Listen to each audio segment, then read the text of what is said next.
गृह मंत्री अमित शाह का कहना है कि सीएए अब एक ऐसी सच्चाई है जिसे कोई बदल नहीं सकता। आज न्यूज एजेंसी एएनआई से बात करते हुए अमित शाह ने कई मसलों पर टिप्पणी की। कहा कि विपक्ष ने राम मंदिर के उद्घाटन का बहिष्कार कर इसे मुद्दा बना दिया है। उन्होंने अरविंद केजरीवाल की जमानत को भी स्पेशल ट्रीटमेंट बताया। सुनते हैं उनके इंटरव्यू की 4 अहम बातें।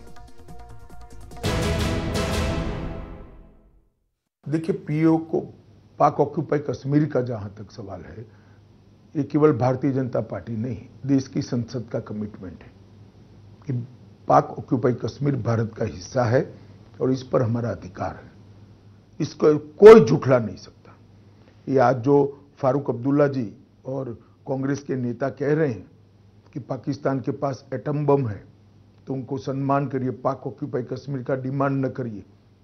मैं उनको पूछना चाहता हूं कि 130 करोड़ की आबादी वाला, जनसंख्या वाला एटॉमिक पावर भारत, ये महान देश क्या किसी से डरकर अपने अधिकार जाने देगा? किस प्रकार की सोच है? और राहुल बाबा ने देश की जनता के सामने एक्सप्लेन करना चाहिए। इनके अलायंस के नेता और इनकी पार्टी के नेता क्या कहना चाहते हैं? पाकिस्तान का सम्मान करो मतलब क्या? पाक ऑक्यूपाई कश्मीर जाने दे? वो कभी नहीं हो सकता। मैं पूर्णतया इस बात पर भारतीय जनता पार्टी का मत रखता हूं कि भारतीय जनता पार्टी मानती है कि पाक ऑक्यूपाई कश्मीर हमारा है और हमें ही मिलना चाहिए, और वो नहीं आता है तब तक हम सबका दायित्व अधूरा है।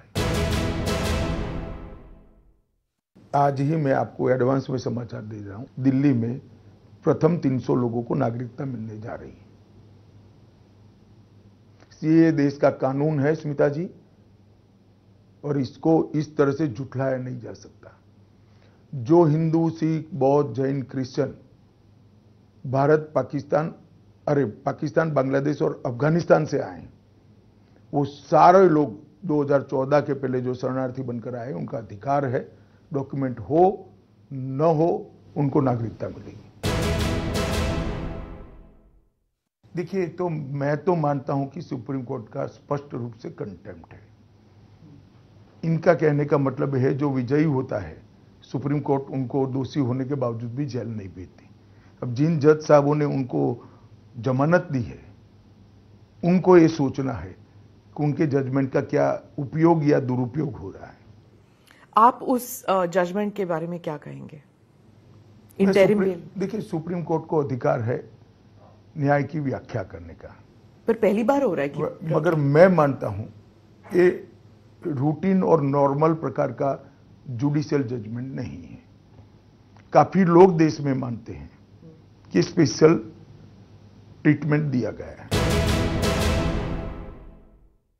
देखिए, राम मंदिर हमारे लिए पॉलिटिकल फायदे नुकसान का प्रश्न ही नहीं था। शुरुआत से देश के करोड़ों लोगों की विश्वास का सवाल था, आस्था का सवाल था और करोड़ों लोगों की श्रद्धा का सवाल था। मुद्दा तब बना इस इलेक्शन में राम मंदिर का कि जब प्राण प्रतिष्ठा हो रही थी, सभी राजनीतिक दलों को निमंत्रण भेजा गया।